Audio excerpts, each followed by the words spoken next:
Alors, eh bien, bienvenue et bonsoir tout le monde pour cette conférence ce soir sur 4 plus 1 étape pour surmonter la rupture amoureuse grâce à la reconquête de soi. Et j'accueille ce soir avec moi donc Orchidia qui est alchimiste de cœur et experte en relations amoureuses. Bonsoir. Tout un programme, n'est-ce pas? Mais d'abord, avant de démarrer, le temps aussi que tout le monde se connecte, dites-moi dans le chat si vous nous entendez bien et si vous nous voyez bien.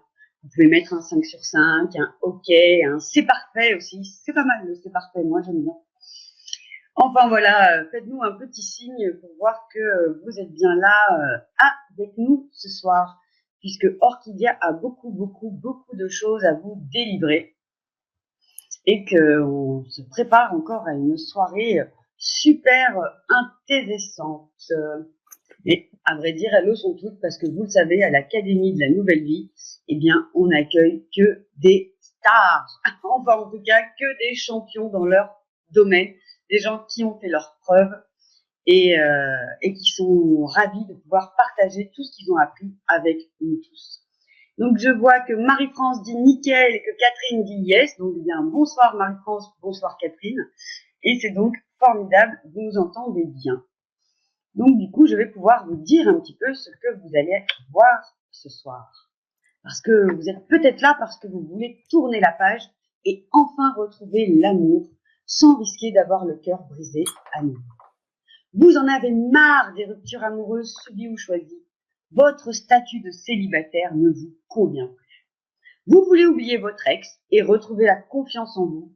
La séparation amoureuse, mesdames et messieurs, est un deuil.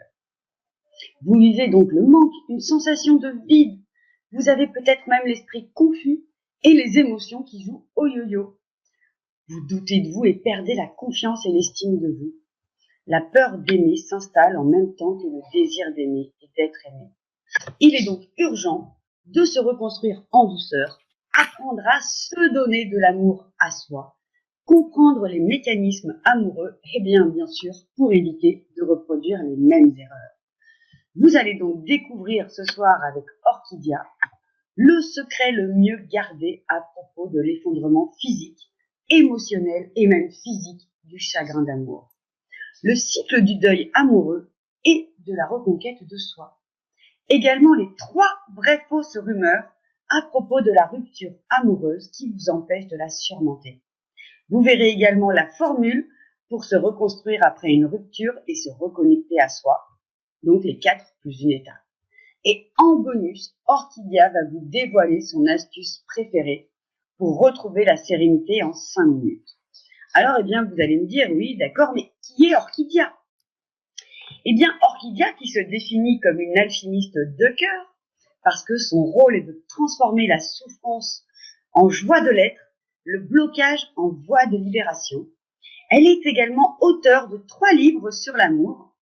Elle a animé depuis 2000 des séminaires et des ateliers créatifs autour de l'amour, la sensualité, la sexualité et la spiritualité. Elle a été interviewée une centaine de fois depuis 2001 par la presse, la radio et la télévision sur les questions amoureuses, pacifiées et joyeuses. Donc vous voyez, vous êtes déjà au bon endroit. Sa mission, aider la femme célibataire à retrouver l'amour pour qu'elle puisse prendre bien pleinement une place lumineuse dans le monde et y apporter sa contribution, un peu comme le colibri. Créer un monde fait de plus de bienveillance, de partage et d'humanité. Voilà la mission d'Orchidia. Elle a connu d'ailleurs de nombreuses ruptures dans sa vie et du coup, on l'en remercie parce que c'est grâce à ça qu'elle peut être là aujourd'hui. Ça a commencé de façon très douloureuse avec le décès de sa maman à sa naissance. Puis un mariage, un divorce, des remariages de son père. Attention, vous aviez cru que c'était déjà elle. Eh bien non. Bien sûr, elle n'y a pas échappé. Elle a divorcé elle-même après 24 années de vie commune. Elle a appris du coup à surmonter le rejet et l'abandon en se connectant à la joie, ce qu'elle enseigne aujourd'hui avec sa méthode Aimer le cœur léger. À l'université de Genève en 1997, elle a réalisé 2 recherches sur l'amour et la créativité sous l'angle du genre. Elle a découvert le lien étroit entre érotisme et créativité. Elle en a créé un néologisme, l'érotilité, et une méthodologie, pardon. Et j'ai la langue qui fourche. Depuis 2004, eh bien, elle s'est formée au coaching neurocognitivisme, génie personnel, et a fait tout un chemin de développement spirituel et corporel. Et donc, je pense que maintenant que je vous ai dit tout ça, eh bien, vous en savez plus sur Orchidea et vous avez hâte que cela démarre. J'en profite avant de laisser la place à Orchidea pour saluer Brigitte qui nous dit parfait, Valérie qui nous dit bonsoir de Madrid et bonsoir également à Mathilde, j'imagine, qui nous dit 5 sur 5. Et donc, eh bien, moi, comme d'habitude, hein, vous savez, moi, je fais ma star pendant quelques minutes, mais ça y est, mon tour de star est déjà fini. Et je vais donc laisser la place de star ce soir à Orchidea en la mettant en écran. Et voilà, c'est parfait. On retrouve notre configuration habituelle. Et bonsoir Christiane d'Alsace. Et ça y est, je me tais. Orchidea, c'est à toi. Bonsoir à tous. Je suis vraiment ravie d'être là avec vous. Et je remercie Stéphanie. Merci aussi à l'Académie de la Nouvelle Vie de me donner l'occasion en fait de témoigner, de partager autour d'un thème effectivement qui m'est cher, l'amour, les relations amoureuses et en particulier à ce thème spécifique de la rupture amoureuse. Et en fait, je vais commencer peut-être par dire pourquoi ce thème est important. En fait, le thème de la rupture amoureuse, pourquoi est-ce qu'il est important? En fait, je crois qu'on minimise trop la rupture amoureuse. Et pourtant, c'est un vrai déchirement, un déchirement qui est très douloureux et qui affecte tout l'être humain. J'ai vu passer dans mon cabinet depuis 17 ans tellement de personnes qui restaient coincées dans des relations qui étaient insatisfaisantes, comme si elles étaient endormies. Dans certaines relations, elles se contentaient des miettes d'un partenaire qui n'était pas forcément toujours bienveillant. Et quand je creusais un peu plus dans leur histoire, eh bien, je me rendais compte qu'il y avait un deuil qui n'avait pas été digéré. Et ça pouvait être une première relation ou une relation plus récente, un chagrin d'amour qui n'a pas trouvé sa fin, qui n'a pas trouvé sa résolution. Alors les personnes qui arrivent chez moi en me disant voilà, je n'arrive pas à rencontrer un amoureux ou j'ai perdu confiance en moi et que je n'ai pas le courage, par exemple, de demander une augmentation, donc ça a aussi des répercussions au niveau professionnel. Et toutes ces situations, elles avaient pour origine un deuil amoureux et qui maintenait la personne en fait dans un état de léthargie, un peu comme s'il était endormi ou au ralenti, un peu comme un zombie, un mort-vivant. Et quand je me suis aperçue de cela, je me suis rendu compte que, en fait, ça a vraiment déclenché un déclic chez moi très fort parce que je me suis rendu compte que moi-même, pendant 33 années, j'avais vécu en mode zombie. Tu l'as dit tout à l'heure, en fait, voilà, je suis née en 1965 et le jour de ma naissance, ma mère décède d'une hémorragie. Donc son sang n'a pas coagulé et j'étais sur son ventre alors qu'elle perdait la vie. Et à l'époque, il n'y avait pas de réserve de sang, en tout cas à la clinique où je suis née. Du coup, les médecins ont demandé à mon père d'aller chercher du sang à l'hôpital. Et lorsqu'il est revenu, eh bien, c'était trop tard. Donc, j'ai vécu mon enfance avec cette grande culpabilité. Je ne comprenais pas pourquoi c'était ma mère qui était morte et pas moi. Alors j'ai essayé de chercher à comprendre ce qu'était l'amour, le vrai amour. Ça c'est devenu en fait une sorte de quête, quelque chose d'important pour moi, de rechercher ce premier objet d'amour que je n'ai pas eu, donc ma mère. Et ce que j'ai fait, c'est-à-dire que j'ai cherché la reconnaissance de mon père, dans les yeux de mon père, je ne l'ai pas trouvé cette reconnaissance. Et du coup, j'ai utilisé toutes sortes de stratégies inconscientes qui me disaient voilà, tu n'as pas le droit d'exister. Et c'est vrai que c'est très dur de vivre avec ce schéma-là. Alors je vivais dans ma tête, je ne savais pas du tout ce qu'étaient les émotions. Je ravalais mes larmes, je ravalais ma colère. Et c'est à 33 ans que j'ai vécu une sorte de renaissance. Et c'est à cette période-là que j'ai repris des études à l'université de Genève. Et je faisais une recherche effectivement sur le thème de l'amour et de la créativité. Et c'est là que j'ai fait cette découverte de l'érotivité. Mais j'en parlerai un tout petit peu davantage tout à l'heure. Donc, à 33 ans, j'ai redécouvert la vie en moi, et j'ai cessé de vivre comme un zombie. Et c'est toute cette expérience, toute cette profondeur, cette richesse que j'ai envie de partager avec vous au travers de cette conférence et au travers de mes accompagnements et de mes formations en ligne. Une deuxième raison pour laquelle j'accorde beaucoup d'importance maintenant et spécifiquement maintenant à aider les femmes à surmonter le chagrin d'amour, c'est parce que je pense que notre monde, en fait, il vit une transformation. Le monde, il est en crise et en même temps, il y a beaucoup de choses qui émergent. Et mon intuition me dit qu'en fait, ces forces qui émergent ont besoin d'être nourries par les valeurs féminines, comme la bienveillance, le partage, l'humanité, et ce qui va permettre en fait de construire un monde qui est meilleur, plus à l'écoute, plus en harmonie avec les uns, avec les autres, et pour vivre en fait des relations amoureuses et professionnelles pacifiées et joyeuses. Et pour cela, en fait, je me suis donné la mission d'aider 1000 femmes à se relever suite à une rupture amoureuse, parce que quand une femme elle souffre, eh bien, elle ne peut pas consacrer du temps à créer, elle ne peut pas consacrer du temps à offrir au monde finalement le don unique qu'elle a, et pour apporter sa pierre à l'édifice.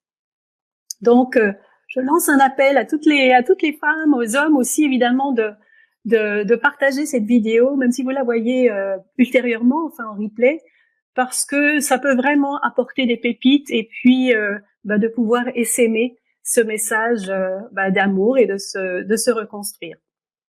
Oui, c'est vrai d'ailleurs, pardon, je me permets de t'interrompre. Oui, bien sûr. Vous pouvez d'ailleurs, pour partager cette vidéo, quand vous recevrez le mail du replay, vous pouvez par exemple simplement partager ce mail à votre liste d'amis, ou bien partager le lien du replay sur Facebook par exemple, enfin, sur les réseaux sociaux. Et en plus, je pense que cette conférence de ce soir, j'ai oublié de le dire, va être encore plus impactante, parce que figurez-vous qu'aujourd'hui, c'est la pleine lune, mais c'est pas n'importe quelle pleine lune, c'est une pleine lune transgénérationnelle, mais également la pleine lune des amoureux. Wow. Donc ça tombe plutôt pas mal.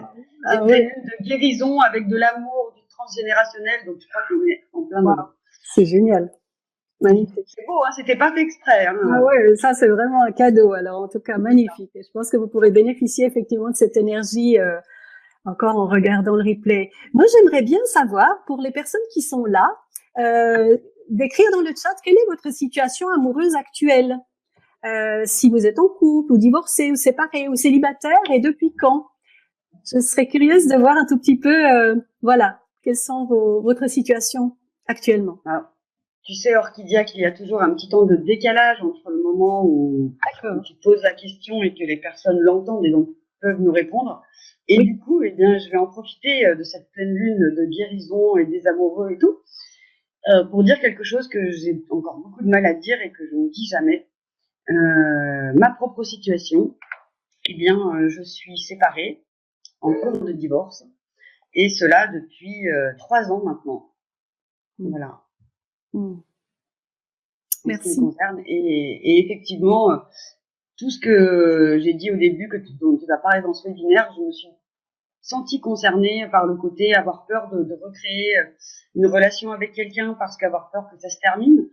Oui. Et je pense en plus que quand on a des enfants, c'est peut-être encore plus difficile parce que j'ai pas envie de faire rentrer déjà n'importe qui dans leur vie. Ouais. Et puis surtout, j'ai pas envie de faire une sorte de défilé non plus. Voilà. Donc ça me pose encore plus de... Oui, absolument. Merci de partager ça, merci de la confiance, oui, tout à fait. Oui, c'est pas comme si la France entière nous regardait. Hein. Et quand je dis la France, je m'égare, puisqu'il y avait déjà Valérie de Madrid. Oui. Il y a des personnes du monde entier, en fait, qui nous écoutent. Tout à fait. Alors, Yannick est divorcé alors, ah non, c'est marqué Yannick, mais par contre, c'est marqué divorcé et eux, donc peut-être c'est une femme. Divorcée depuis 3 ans et seule, n'a pas retrouvé l'amour.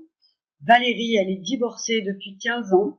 Elle avait rencontré un homme, ça faisait 1 an, et elle vient de se faire quitter il y a 3 semaines. Donc tu es au bon endroit, là, au bon moment. Oui. Christiane nous dit qu'elle a une séparation en cours, mais difficile à accepter. Trompée depuis le début de l'année. Ah, bah si ça peut t'aider, moi aussi, hein, c'est ce qui s'est passé, mais je l'ai su que 1 mois après son départ, hein, qu'il était parti avec une autre femme, en fait. Oui.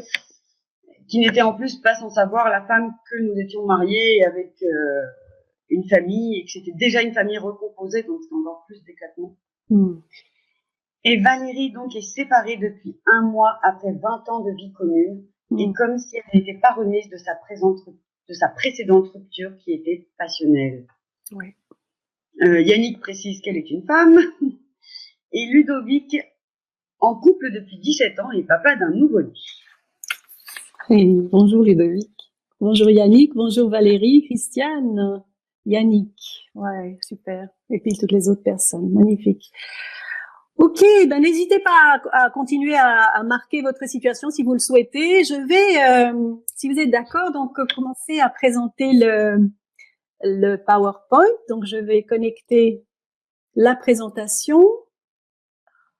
Donc tu connectes la profite pour dire que Brigitte également est séparée depuis peu, après 15 ans, et elle a déjà été remplacée dans le cœur donc de son ex.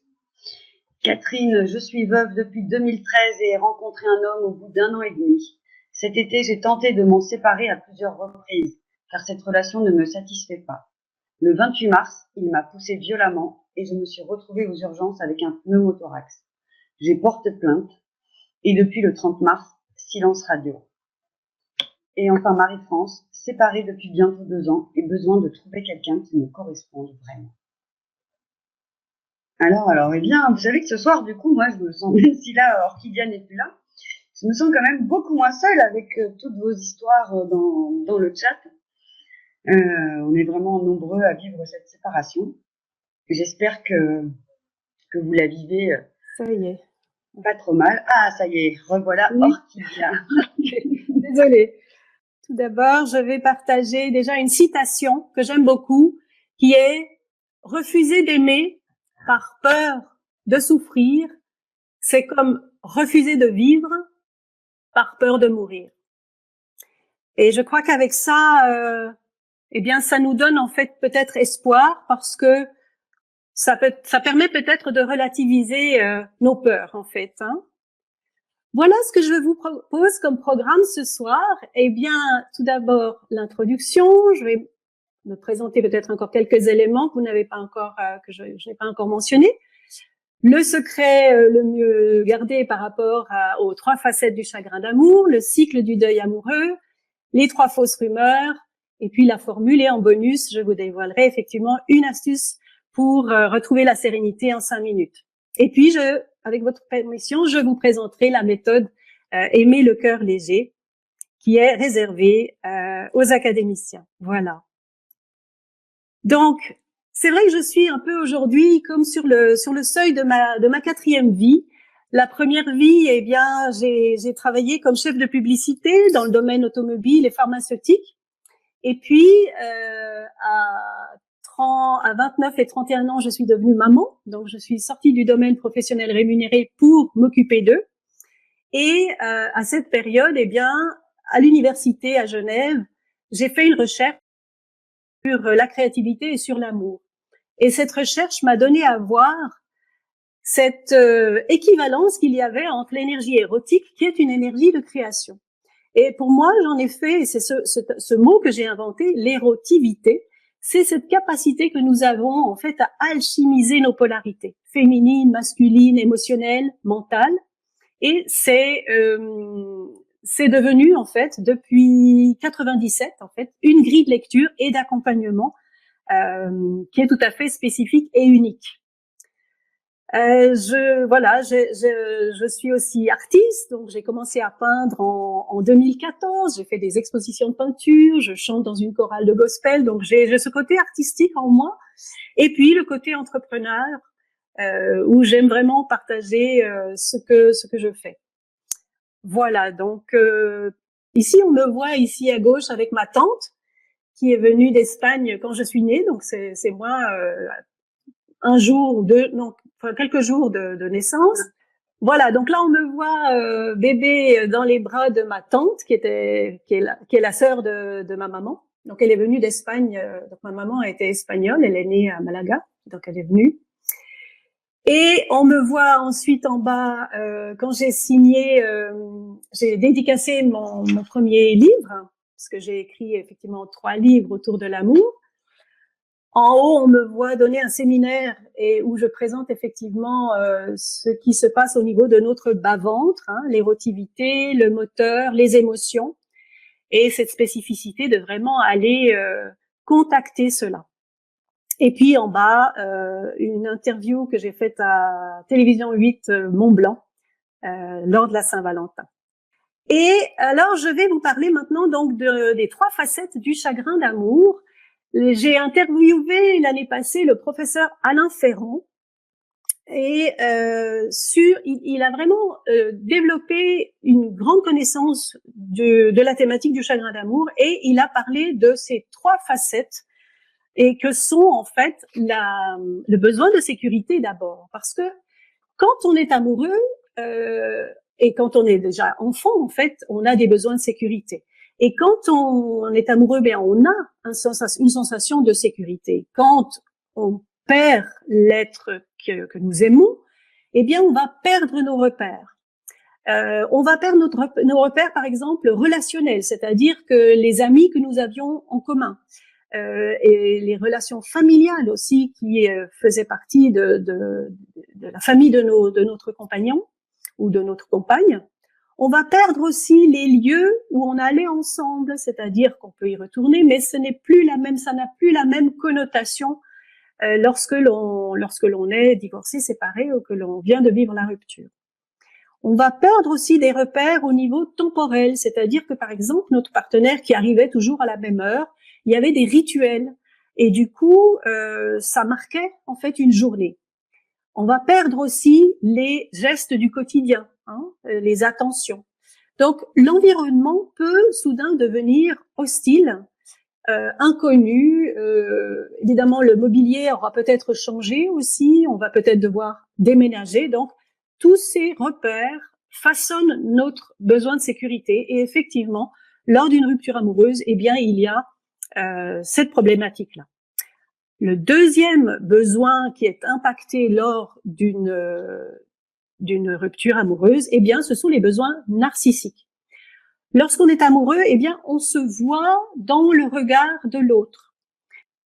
On se sent belle, on se sent beau, on se sent valorisé parce que l'autre va nous faire des compliments ou bien va nous offrir des cadeaux. Et tout cela s'effondre lorsque on perd ce miroir bienveillant de la relation. Et donc, nos besoins narcissiques, qu'est-ce qu'ils nous permettent de faire, ces besoins narcissiques? En fait, ils nous permettent de construire notre estime de nous-mêmes et la confiance en nous-mêmes. Et c'est pourquoi, lorsque survient la rupture amoureuse, eh bien, tout d'un coup, ça s'effondre et je peux commencer à me dire des choses comme je ne vaux rien, jamais je ne vais retrouver quelqu'un. Donc, il y a vraiment ce côté d'effondrement psychique et émotionnel. Et enfin, la troisième facette du chagrin d'amour, qui est les besoins sexuels. Parce que on a besoin d'être touché, on a besoin d'être contenu, d'être rassuré, de tisser du lien. Et c'est vrai que la sexualité, le toucher, en fait, a un impact positif sur le niveau hormonal aussi, puisque ça génère des ocytocines, de la dopamine, toutes ces hormones, ce cocktail d'hormones qui crée du plaisir, qui renforce le plaisir, qui renforce les liens, qui génère le désir aussi, et par la sensation tactile et relationnelle. Donc, elle est impactée aussi, et c'est ce qui amène cet effondrement de l'être vraiment, et c'est pour ça que je trouve que c'est tellement important de prendre soin de cette période de la rupture amoureuse. Et même, je dirais, même si elle a eu lieu il y a un certain temps, ce qui peut se passer, c'est que si ce n'est pas complètement résolu, je dirais que c'est ce que j'expliquais tout à l'heure, c'est qu'on peut vivre un petit peu de manière tiède. On n'est pas complètement, il n'y a pas un inconfort qui est suffisant pour vraiment réagir, et en même temps, voilà, on s'endort un petit peu à petit feu. Alors oui, j'avais envie de vous faire une surprise ce soir, parce que j'ai envie d'offrir un bonus surprise aux 10 premières personnes qui s'inscrivent aujourd'hui à la formation, et donc de vous offrir l'interview du professeur Alain Ferrand. Vous allez voir, vous allez vraiment cueillir de belles pépites. Ce qui se passe lorsque survient la rupture amoureuse, c'est ce que je présente sur cette diapositive, c'est que on vit des frustrations, hein, comme le manque de toucher, de reconnaissance. On peut vivre l'incompréhension, l'impuissance, l'insécurité, le sentiment d'injustice. Il y a ce côté où on est encore attaché, et puis il y a tout le mental qui entretient des fausses croyances. Et donc tout ça peut générer beaucoup de frustration. Il y a des peurs aussi, la peur de souffrir, la peur du rejet, la peur de l'abandon, la peur de la trahison. C'est-à-dire qu'on peut vivre une trahison et du coup on a peur de revivre ça. On a peur d'être rejeté à nouveau. Et on a peur, par exemple, de ne pas savoir gérer la souffrance. On a peur, par exemple, de refaire confiance. On a peur ou on n'a pas du tout envie de se remettre sur le marché des célibataires et éventuellement tomber sur ou retomber sur la mauvaise personne. Ou alors, on peut avoir peur de ne pas être à la hauteur. Et puis, il y a au même temps, et c'est ça qui est paradoxal, c'est que au même temps, on a envie d'être amoureuse, on a envie d'être aimée, on a envie de vivre cela. On a envie aussi, à certains moments du cycle de la rupture, on a envie de retrouver la sérénité parce que notre mental est tellement agité. Et on a envie de tourner la page, d'aller de l'avant, se libérer d'un poids, de la culpabilité et de se reconstruire parce qu'évidemment, cette période-là est une bonne période pour le faire parce que peut-être que on a pu se perdre dans la relation à l'autre parce que une relation amoureuse, eh bien, elle va parfois nous demander de faire des concessions et c'est vrai que parfois on se perd un peu en chemin. Voilà, on a aussi envie d'avoir plus d'énergie et puis le rêve, l'idéal, bien, c'est d'avoir une relation durable, hein, de trouver vraiment la bonne personne avec laquelle je peux construire, partager de la tendresse, des voyages, partager des rires, bref, de la légèreté, de l'épanouissement et de l'harmonie. Alors, quelques indicateurs pour reconnaître l'agitation mentale ou émotionnelle, parce que c'est vrai qu'on peut vivre des montagnes russes émotionnelles. On peut vivre la tension comme une sorte de contrariété. On peut vivre des pincements au cœur ou des maux de ventre, des contractions musculaires. Les émotions, elles jouent du yo-yo, hein, donc on se sent fragile. Il y a quelque chose où on est parfois, à certains moments, tellement sensible qu'on est prêt à craquer, hein, peur de perdre le contrôle. Et ce qui peut se passer aussi, c'est ce côté d'être toujours en mouvement, de s'agiter, d'aller voir les réseaux sociaux, enfin bref, tout ça pour masquer certaines angoisses, des angoisses pour éviter le silence ou la solitude. Et donc on a parfois ce besoin d'être entouré. Ça peut générer aussi des difficultés d'endormissement. Cette agitation mentale peut effectivement avoir comme répercussion des difficultés d'endormissement. On a peut-être besoin de parler, de se rassurer.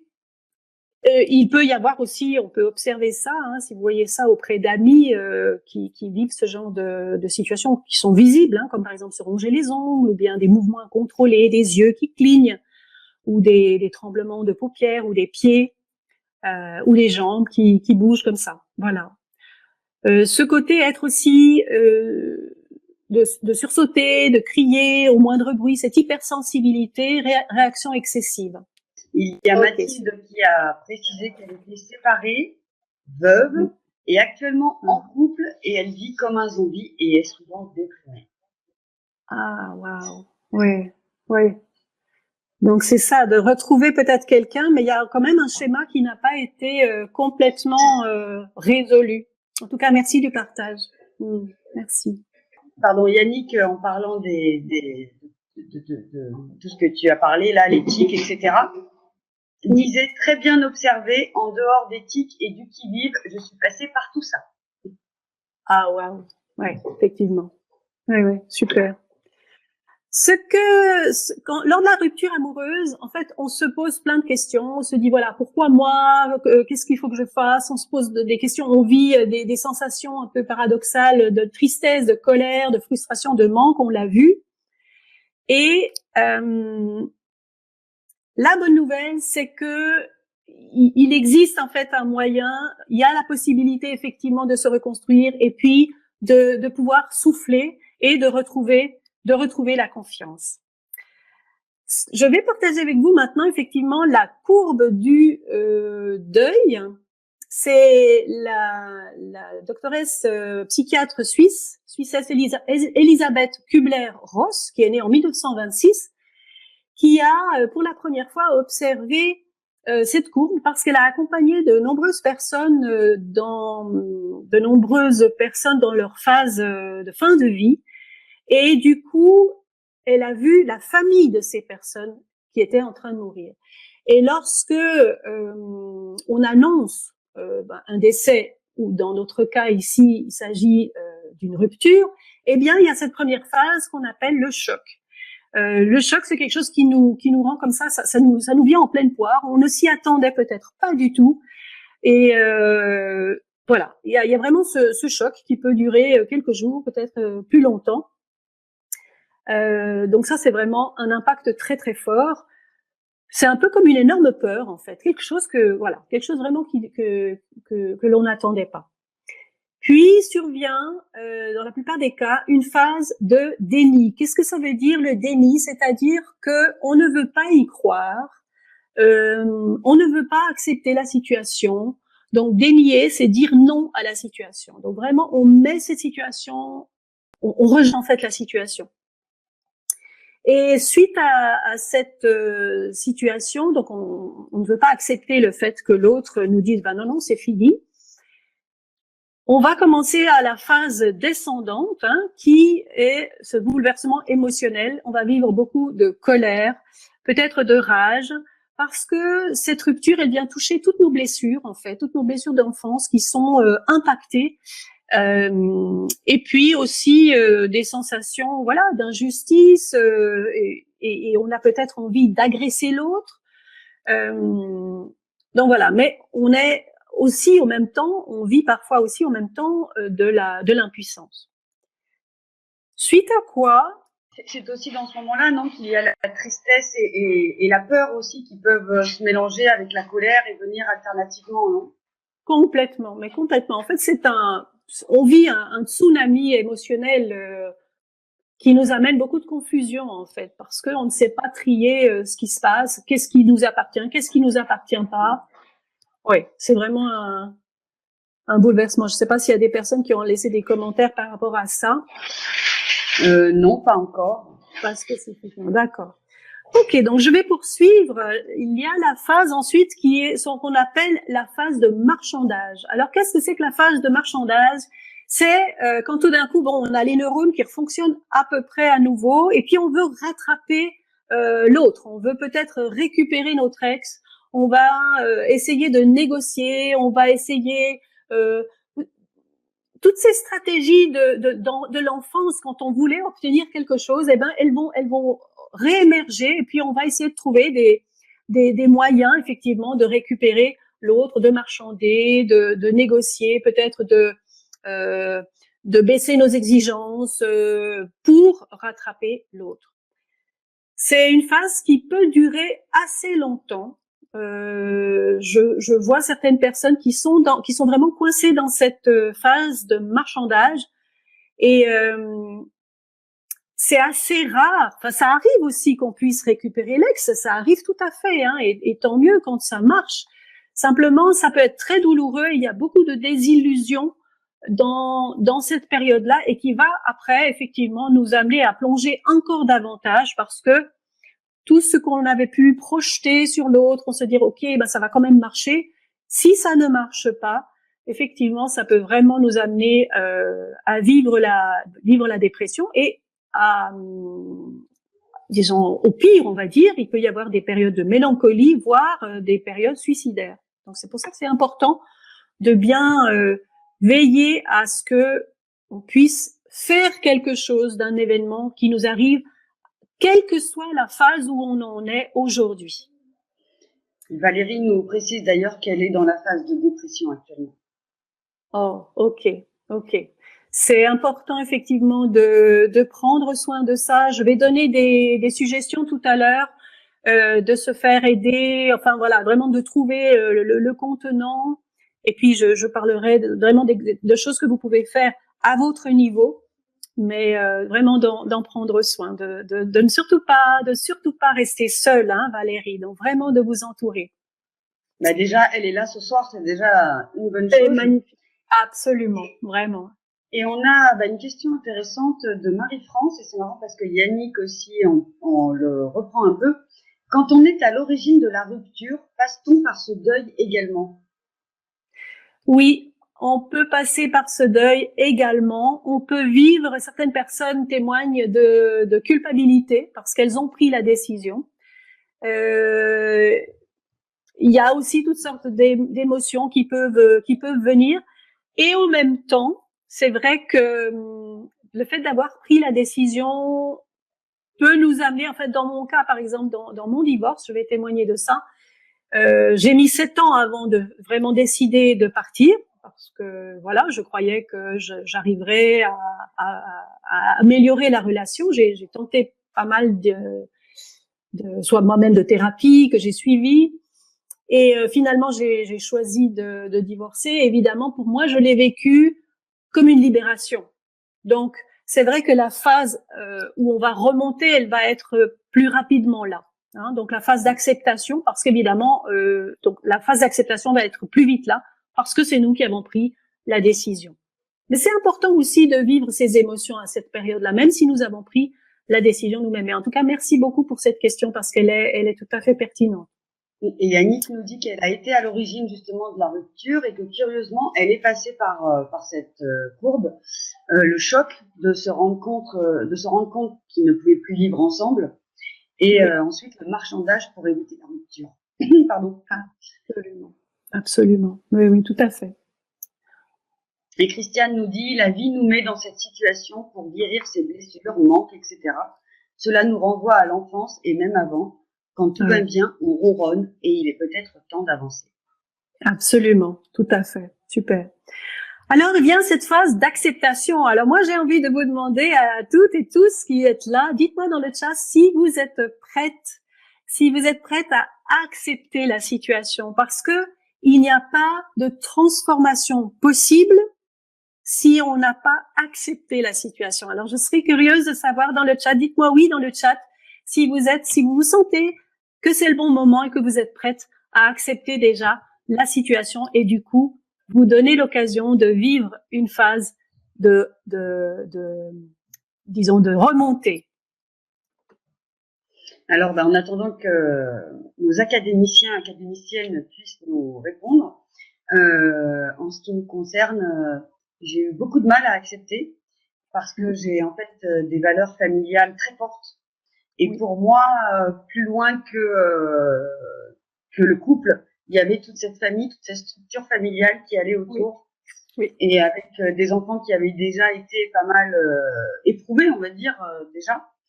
Et donc, j'ai eu beaucoup de mal à accepter par rapport à ça. Oui, c'est vrai. C'est très intéressant ce que tu dis par rapport aux valeurs. Je sais que pour ma part, enfin, mon ex-mari, une de ses valeurs fortes est toujours d'ailleurs la famille. Et du coup, lui, il a eu beaucoup plus de difficultés en fait que moi à accepter le divorce, en fait, la décision. Donc c'est vrai que c'est très relatif à notre vision du monde, à nos valeurs. Tout à fait. Alors, du coup, Catherine dit oui, elle est prête à accepter. Christiane également. Valérie, oui, je suis prête. C'est pour ça que je suis là ce soir. Génial. Thérèse nous dit oui. Marie-France, oui, tout est juste. Valérie, oui, je m'y sens prête, même si j'ai peur de me tromper en choisissant ma prochaine relation. Et Catherine nous dit être en phase avec ses valeurs, indispensable. Super, bravo, excellent. Donc, suite à la phase d'acceptation, et je dirais que mon programme, il s'insère à cet endroit-là. À partir du moment où on a dit oui, je suis prête effectivement à me reconstruire, c'est là qu'en fait peut commencer vraiment le travail de reconstruction.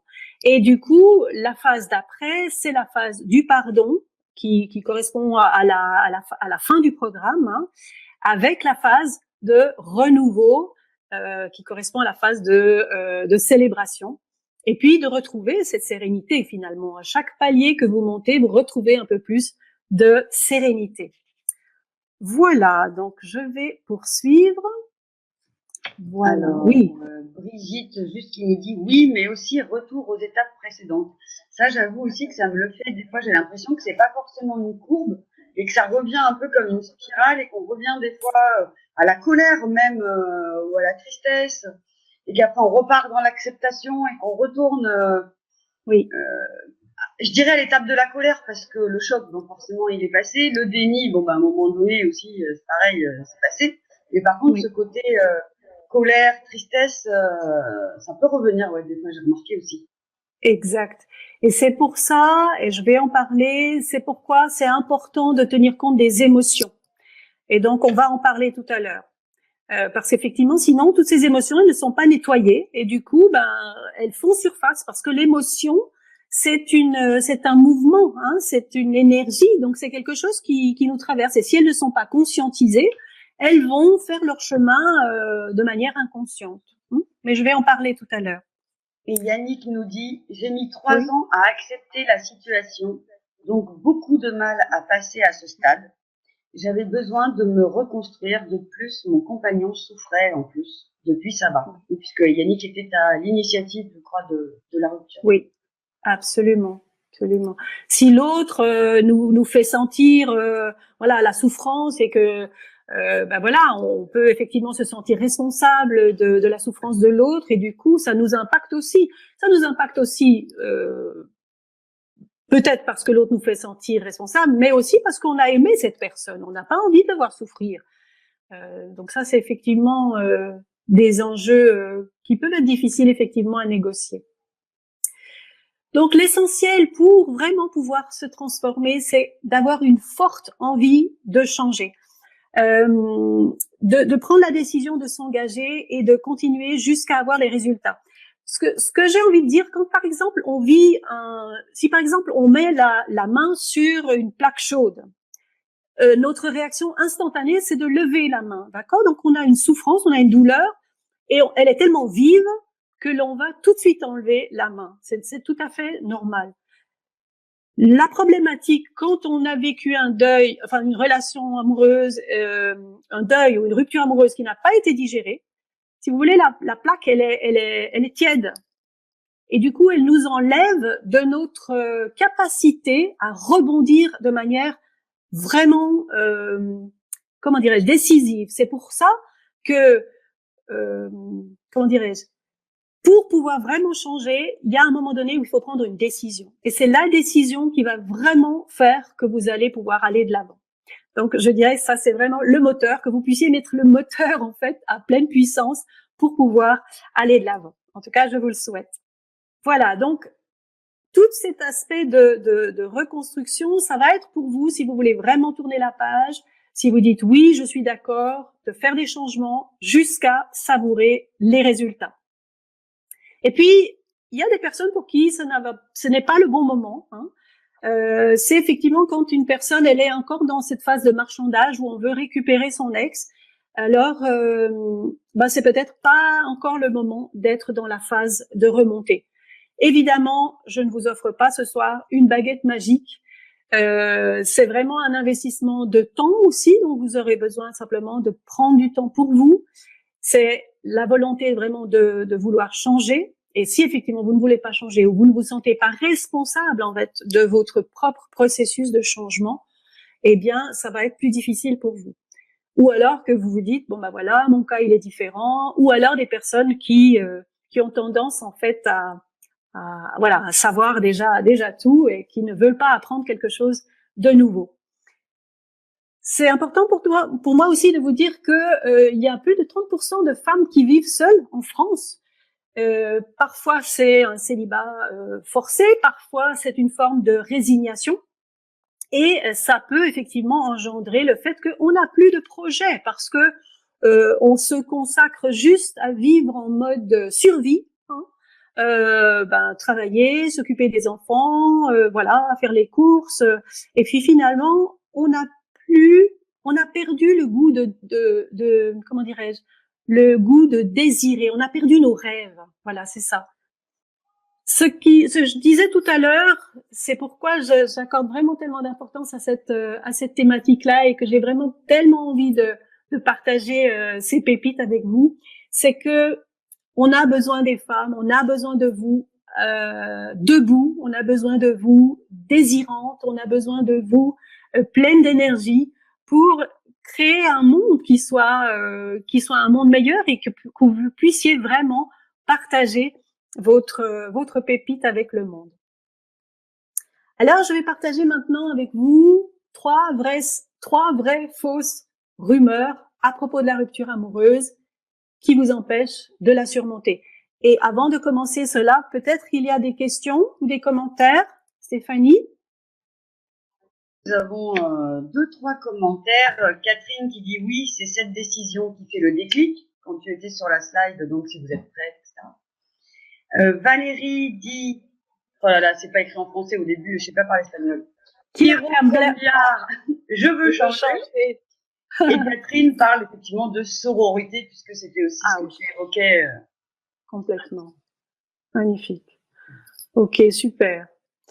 Alors, je vais partager avec vous le cas de Sylvie, Sophie et Hélène. Donc, je vous disais tout à l'heure, effectivement, que j'ai vraiment souffert de l'abandon, du rejet, de cette solitude aussi, de la culpabilité et du sentiment d'injustice lors du décès de ma mère. Et ça m'a poursuivi plus tard aussi. Hein. Donc, j'ai commis de graves erreurs qui m'ont empêché de me reconstruire rapidement. C'est que je cachais mes émotions. Hein. Je ne montrais ni la colère ni la tristesse, malgré les divorces et remariages et séparations à nouveau de mon père. Et du coup, j'en ai payé le prix fort, c'est-à-dire des somatisations. C'est-à-dire que le corps s'exprime. Dans mon cas, c'était des sinusites et puis de l'eczéma. Alors, ce qui a vraiment de paradoxal, et c'est une sorte de grand dilemme quand on vit la rupture amoureuse, c'est que on vit au même temps le désir d'aimer et en même temps la peur d'aimer, la peur de souffrir à nouveau.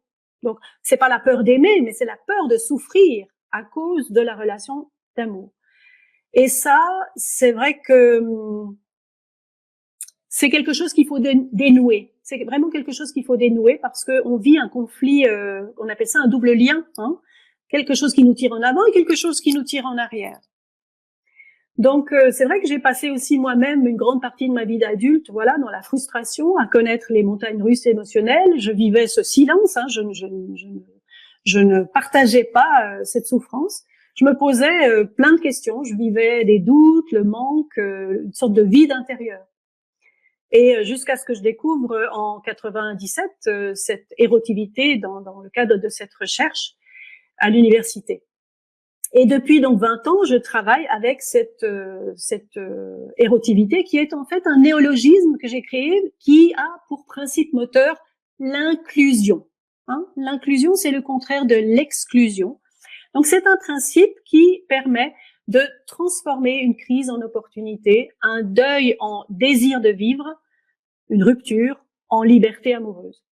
Donc, c'est basé sur 5 principes simples et efficaces qui me permettent de transformer chaque obstacle en force, chaque rupture en occasion de se reconstruire et d'aimer davantage. J'ai moi-même utilisé les 5 principes de cette formule lors de mon divorce et mes autres histoires d'amour pour en ressortir plus sereine et plus confiante. Et j'ai appris à ouvrir mon cœur, j'ai éclairé mes peurs pour aussi gagner en légèreté. Alors, une des premières fausses croyances, c'est que l'on pense que l'on va perdre beaucoup de temps et que cela va laisser des séquelles. Hein. Quand on vit une rupture amoureuse, on se dit mais ça durera toute la vie, jamais ça va changer, parce que on vit dans les émotions et quand on est plongé dans les émotions, eh bien tout ça prend toute la place. Il n'y a plus de place pour autre chose que ça. Donc, on vit des émotions très fortes. Et la plus grosse, évidemment, erreur à ne pas faire, enfin, la plus grosse erreur à faire, c'est de refouler ces émotions. Parce que l'émotion, c'est une énergie vitale, c'est le lien entre, elle fait le lien avec notre source de vitalité. C'est d'ailleurs ce qui nous met en mouvement, ce qui met en mouvement la vie. C'est pour ça que ça se trouve au niveau de notre bas-ventre, juste au-dessus de nos jambes. C'est ce qui nous met en mouvement. Ok ? Et la racine de toutes nos émotions, eh bien, c'est quoi? C'est la peur. La peur est à l'opposé de l'amour. Quand j'évite de vivre les émotions, quand j'évite d'entendre, de voir la peur, eh bien, j'évite aussi de voir et de sentir le désir. Parce que la peur et le désir sont les deux facettes d'une même pièce. J'ai accompagné Sylvie, qui est une femme de 35 ans à l'époque, qui était coach indépendante et qui a vécu 3 ans avec un homme qui la trompait. Et elle a trouvé le courage de partir, mais pendant longtemps, elle broyait du noir, elle se sentait coupable et elle avait beaucoup de doutes. Donc, elle est arrivée chez moi avec des problèmes financiers. Son entreprise ne tournait plus parce qu'elle était accaparée par cette rupture. Et elle avait évidemment de moins en moins de clients. Et j'ai vite compris qu'elle avait tendance justement à refouler ses émotions. Et donc, je lui ai fait faire l'exercice du tigre, qui est un exercice qui permet vraiment de se connecter à l'énergie de la colère. Et l'énergie de la colère, c'est une énergie très puissante parce que c'est aussi la même énergie qui est celle du désir. Donc, Sylvie, elle a pu libérer cette colère et ce qui s'est produit, elle a retrouvé le goût de vivre, elle a retrouvé du désir, un désir très puissant pour retrouver un partenaire amoureux. Et 3 mois plus tard, d'ailleurs, elle a trouvé le papa de ses enfants. Donc, si vous avez tendance à ruminer, à refouler vos émotions, à faire taire votre tristesse, je vous invite vraiment à laisser vivre vos émotions. Prenez des temps spécifiques pour ça, parce que les émotions, c'est comme le sang qui coule dans nos veines. Donc, on peut pas le stopper. C'est parce que sinon, ça génère toutes sortes de dysfonctionnements. Donc, les émotions, c'est la vie.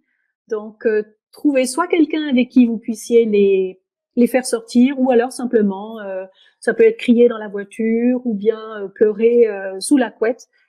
Et puis, l'émotion, en fait, c'est comme un nuage dans le ciel. Le nuage dans le ciel, il ne reste pas indéfiniment. Donc, c'est vraiment le message que j'ai envie de vous dire ce soir, c'est que c'est faux de penser que ça va toujours être de la même manière. Alors, je reviens vers toi, Stéphanie, pour savoir s'il y a des questions ou quoi que ce soit, donc je poursuis. Alors, tout d'abord, il y a Catherine qui dit « J'adore l'énergie de ce soir ». Christine te pose une question. Est-ce que cela peut également générer des troubles du langage ? C'est possible. Je n'ai pas eu ça en clientèle, mais ça ne m'étonnerait pas du tout parce que l'énergie, elle a des chemins particuliers. Ça peut effectivement toucher le langage. Peut-être que si au niveau de notre chakra de la gorge, on a quelque chose qui peut être bloqué. Donc de nouveau, les émotions, c'est une énergie. Donc du coup, ça peut effectivement, générer des troubles du langage. Je n'ai pas la connaissance de ça, mais en tout cas, merci du partage. Christiane demande « Pourquoi je n'arrive pas à être en colère ?» J'ai moi-même vécu avec pendant longtemps le fait de ne pas pouvoir exprimer la colère. Je crois que pour répondre à ça, en tout cas dans mon expérience, je vais simplement partager mon expérience, peut-être que ce sera aussi vrai pour certains d'entre vous. Comme j'avais parallèlement ce programme de ne pas exister, je ne voulais pas en fait montrer mes émotions. Et la colère, en fait, elle a été retournée contre moi-même. Et j'étais incapable, en fait, même dans le monde professionnel, quand quelqu'un faisait quelque chose qui était vraiment inadéquat, je ne réagissais pas. Donc, j'étais comme la grenouille dans la casserole. J'étais zombie. J'étais en mode zombie. Je répète, la colère est l'autre facette du désir. Donc, quand on vit la sexualité, on vit l'énergie du désir, mais c'est la même énergie que la colère. Alors, je ne sais pas pour la personne qui a posé la question, est-ce qu'il y a des pistes qui va peut-être qui vont peut-être venir à sa conscience par rapport aux raisons. Maintenant, je dirais que la raison peut être intéressante, mais c'est aussi de se demander comment est-ce que je peux faire pour changer cela, parce que c'est comment est-ce que je fais pour effectivement exprimer ma colère. Donc, trouver soit un thérapeute ou alors simplement, comme je disais tout à l'heure, de crier, d'aller peut-être faire un footing assez musclé, ou peut-être certains ce sera le mouvement. Voilà. Et Valérie me dit, oui, je n'arrive plus à pleurer depuis le décès de mon frère. Ah oui. Ouais. Et du coup, ça arrive, ça continue. Yannick qui dit, j'ai fait une dépression et ne pouvant effectivement exprimer mes émotions, j'ai somatisé avec des crises d'angoisse et de panique qui m'ont obligée à extérioriser tout ça. Oui. Et Marie-France dit, si nous n'exprimons pas nos émotions, nous pouvons déclarer des maladies. Absolument, absolument. Par rapport à Valérie, oui. Pardon. Il y avait plus notamment des maladies auto-immunes. Oui. Valérie, donc qui dit n'arrive plus à pleurer depuis le décès de son frère.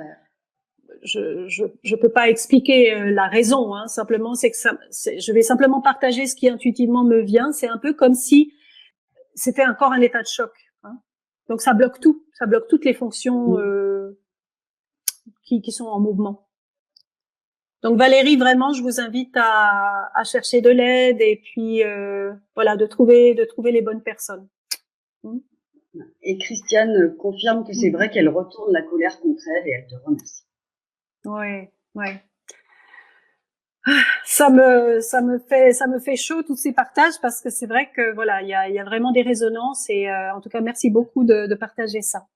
Moi j'ai des frissons quasiment depuis le début de la conférence, très régulièrement là. C'est effectivement quand elle parlait de l'énergie de ce soir. Moi je la sens qui passe.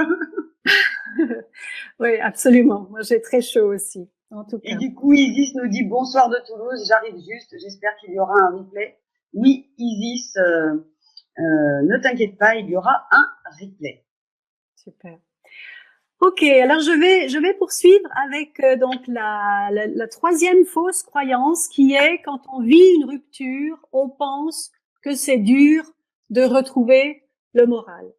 Alors, quand une personne, elle ressasse le passé, elle va imaginer les pires scénarios pour le futur. Elle va fuir l'instant présent et du coup, elle vit une sorte de tourmente de manière permanente. C'est comme un tsunami qui est tout le temps là et elle ne peut pas, elle n'arrive pas à imaginer autre chose. Son esprit n'a plus de place disponible pour rêver à nouveau quelque chose de nouveau, pour rêver quelque chose de bon. Donc, on est aspiré dans une spirale infernale qu'on n'arrive pas à arrêter. Donc, la personne qui vit ça, elle va se dire des choses comme « on était fait l'un pour l'autre ». Peut-être qu'elle va commencer à écouter on va être attiré même d'ailleurs à écouter des musiques tristes. On peut peut-être regarder aussi des films qui nous rappellent la relation passée. Et donc, on entretient sans le savoir une sorte de climat de nostalgie. La personne va peut-être aussi idéaliser son ex. Elle se souvient que des bons côtés. Elle va, de ce fait, se focaliser sur le manque. Et du coup, il y a la souffrance, parce qu'on est encore attaché à l'autre. Et du coup, la souffrance, elle est issue de cet attachement. Parce qu'évidemment, la personne, elle n'est plus là pour lui dire des paroles valorisantes ou pour la prendre dans les bras et la rassurer. Donc, elle vit un climat d'insécurité permanente. Et vient s'ajouter à ça la peur de la solitude ou le sentiment de ne plus pouvoir vivre. Et ça, à l'origine de tout ça, il faut vraiment, c'est important de se rendre compte que ce sont des pensées. Une pensée, elle va générer une émotion et une émotion va générer une réaction physiologique, corporelle ou une action. Je vais vous donner l'exemple de Sophie, qui, quand elle vient me voir en coaching, elle a 25 ans, c'est une brillante jeune femme, qui travaille au service marketing d'une grande multinationale ici à Genève. Et sa demande concerne le domaine professionnel. Donc, elle n'ose pas demander un congé pour suivre une formation de 3 mois dans une autre ville.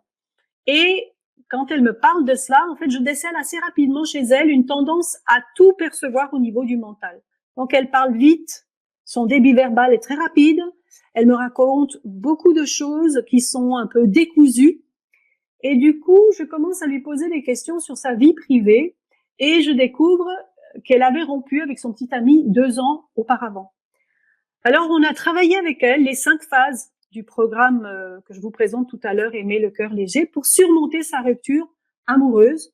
Et elle a pu, grâce à ça, vraiment à se connecter aux émotions, ce qui a permis de calmer son mental. Du coup, elle commençait à parler de manière un peu plus posée, elle écoutait vraiment les questions que je lui posais.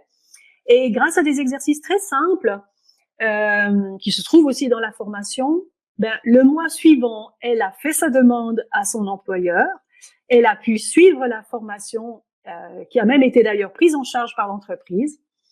Et voilà, donc c'est pour dire que c'est comme s'il restait un caillou sur le chemin ou qu'on avait gardé un caillou dans la chaussure. Et ça peut nous suivre et impacter en fait le monde professionnel aussi. Donc, si vous avez tendance à mentaliser, à vous raconter beaucoup de choses et que vous vous entendez en fait parler, c'est important effectivement vraiment de traquer nos pensées. Vous savez maintenant qu'il existe effectivement des exercices simples, rapides pour vous ramener dans l'instant présent et vous faire sentir la douceur plutôt que la douleur. Parce que je le répète, la douleur, elle provient d'une pensée qui génère une émotion et du coup qui génère une réponse physiologique. Voilà, vous allez voir que quand on a les pensées qui tournent en boucle comme un petit hamster dans sa cage, eh bien, ces pensées-là, elles vont commencer à disparaître, comme je le disais, comme un petit nuage qui peut passer dans le ciel, poussé par le vent. Alors là, je fais de nouveau une pause, si jamais il y a des questions ou des commentaires, Stéphanie. Oui, il y a déjà Marie-Claude qui dit « Je ne fais que pleurer, pleurer et somatiser ». Et Isis qui nous dit « Nicole Isis de Toulouse, cette conférence m'intéresse d'autant que je sors d'une rupture très très douloureuse avec un pervers manipulateur narcissique, violence verbale et physique. Je n'arrive pas à me détacher. J'arrive à penser que malgré ses comportements, c'est mon âme sœur. Je souffre. Il m'a dit qu'il voulait me reconquérir, mais il ne m'appelle plus depuis 2 mois. Et moi, je tiens le coup. Je ne l'appelle pas, mais c'est une bataille de tous les jours. » Oui. Oui. Et donc, elle dit ensuite, oui, moi aussi, Marie-Claude, je somatise depuis 10 kilos de moins. J'étais déjà mince. Maladie auto-immune, j'en parlais. Oui. Moi, je fais le travail et je suis malgré tout confiante en l'avenir. Mais je fais le travail, entre guillemets, et je suis malgré tout confiante en l'avenir. Ouais. Et Marie te dit que tu es merveilleuse, Orchidée. Oh, merci beaucoup. Merci vraiment à tous d'être là. Je sens vraiment votre présence et il y a quelque chose de très profond qui s'installe. Isis, le partage est comment dirais-je, il me touche particulièrement. C'est quelque chose que je dis pas, je partage pas avec beaucoup de personnes. Mais j'ai vécu aussi avec une personne qui m'a manipulée pendant longtemps.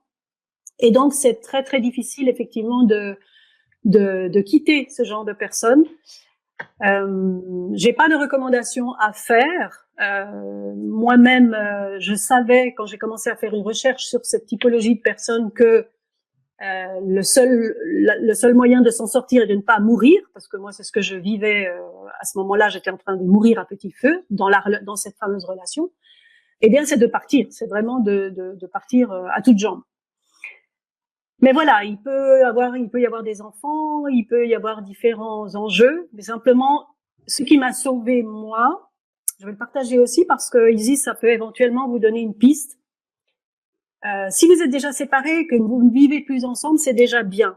À l'époque, moi, je vivais encore, j'étais sous le même toit, et du coup, on m'a donné cette suggestion, c'est de de prendre une semaine ou deux à l'extérieur de la maison, en fait, ou de l'appartement. Parce que l'environnement avec ce type de personnes peut être toxique. Et moi-même, je ne m'en rendais même plus compte. Parce qu'il y a des schémas comme ça, la personne, elle souffle le chaud, le froid. Un jour, on est une déesse, et puis un jour, on est une merde, et puis je dirais pas plus. Mais voilà, c'est vraiment être sur un piédestal, et au même temps, donc c'était chaque fois cette dynamique et de ne pas savoir qui on est finalement, parce qu'on se perd complètement là-dedans. On doute de notre capacité mentale, parce que on a dit, je vais lui dire, voilà, mais là tu as dit que tu venais à 18h, mais pas du tout, tu t'es trompé. L'autre ne prend pas la responsabilité, et du coup, nous en arrivons à douter effectivement de notre faculté psychique. Donc c'est très important effectivement de pouvoir sortir de cet environnement toxique. Et de repartir justement à la reconquête de soi, qui est le titre effectivement de la conférence. Et j'étais aussi, je devrais pas le dire non plus, mais tant pis, si quelqu'un qui le connaît ou qui nous connaît écoute, et bah tant pis. J'étais exactement dans ce cas-là également. Et même encore aujourd'hui, alors que c'est donc lui qui est parti avec une autre femme qui plus est, il arrive encore à être en colère après moi, alors que ça fait 3 ans qu'on n'est plus sous le même toit. C'est assez énorme. Non, bien sûr, ça marche plus maintenant, mais il essaye toujours, en fait. Oui. Cette typologie de personne, en fait, elle ne prend pas la responsabilité de ses actes, de ses dires, de ses paroles, et elle joue sur nos émotions. Son plaisir provient de nos émotions. Que ce soit de la colère, il est content, il mange de la colère. Que ce soit de la tristesse ou de la désespérance, il va manger, il se nourrit en fait. C'est comme un vampirisme. Il se nourrit de ces émotions-là.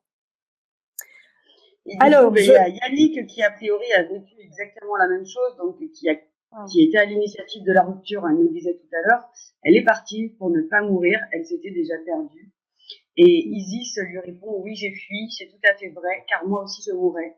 Il m'a détruite, mais j'ai compris que ce n'était pas l'amour de vivre avec un monstre toxique. Merci Orchidia, merci pour tes mots. Magnifique, super. Et c'est pour ça effectivement repartir à la conquête de soi dans ces moments-là, c'est vraiment hyper important parce qu'on a une estime de soi qui est descendue mais tellement, tellement bas.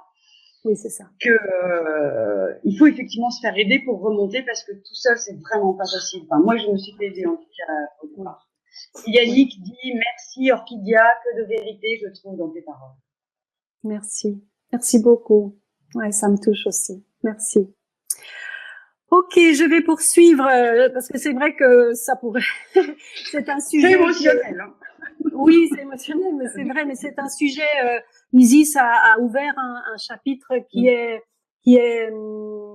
fait couler beaucoup de souffrance. Alors, si vous me permettez, je vais le refermer parce qu'effectivement, sinon, on va parler effectivement que de cela. Mais c'est un sujet qui est important et qui nécessite vraiment d'en prendre soin. Ok, si vous êtes d'accord, je vais poursuivre avec la troisième fausse croyance qui est. Oui, poursuivons. Qui est que pour certaines personnes, elles ont tendance à s'isoler, à cause du sentiment de culpabilité, voire on peut vivre la honte ou le sentiment d'échec. Et du coup, on pense que en s'isolant, eh bien, on va mieux se retrouver. Eh bien, c'est faux. Je vais vous donner l'exemple de Hélène qui est une amie d'enfance que je n'avais plus vue depuis 20 ans. Et au moment où elle vivait justement une profonde crise, une crise de la quarantaine, elle ne sortait plus de chez elle. La seule chose, elle allait acheter du pain toast, du tartine au chocolat et du cappuccino. C'était à peu près son régime. Elle dormait environ 14 à 16 heures par jour. Et quand je l'ai croisée au supermarché avec ses tongs, son training délavé, je l'ai presque pas reconnue. Elle traînait ses pieds, elle ne regardait personne dans les yeux, elle avait vraiment le regard vers le bas comme ça. Et elle passait ses journées devant la télé ou sur les réseaux sociaux, un peu comme pour étourdir son esprit, une manière en fait d'anesthésier la douleur. Donc, avec beaucoup de patience, en fait, j'ai repris contact avec elle et j'ai commencé à la convaincre d'arrêter de manger du sucre. Parce que le sucre, c'est une forme de drogue qui est d'ailleurs elle nous rend encore plus addicts qu'une drogue, le sucre, on le sait peut-être pas. Mais en tout cas, il est très néfaste pour la santé et surtout pour le moral. Donc, elle était dans une pente descendante vers la dépression. Et le sucre, en fait, entretient cela. Donc, avec son accord, je suis allée chez elle pendant quelques jours. Le matin, je lui préparais un jus de fruits et de légumes avec une machine. J'avais un extracteur de jus. Et donc, je lui préparais des jus de fruits et légumes. Elle buvait environ donc un demi-litre le matin et je lui laissais le reste pour l'après-midi. Et ce que je peux vous dire, c'est qu'en 3 jours, elle a retrouvé sa vitalité, elle a retrouvé le sourire, son sommeil petit à petit s'est normalisé. Du coup, ça lui a donné un peu d'entrain pour aller chez une naturopathe qui lui a prescrit voilà, de l'homéopathie. Ça lui a permis effectivement de calmer ses angoisses. Et elle a fait aussi quelques séances d'acupuncture. Mais en tout cas, elle est vraiment ressortie de cet état de léthargie pour commencer voilà, à faire que le corps se remette en mouvement. Donc, en une semaine, elle s'est motivée à marcher 30 minutes par jour et ça l'a vraiment transformée. Et 3 semaines plus tard, elle est retournée voir son ex-mari pour lui proposer une garde alternée avec sa fille de 8 ans qu'elle ne voyait plus depuis 3 mois parce qu'effectivement, elle était au fond du trou.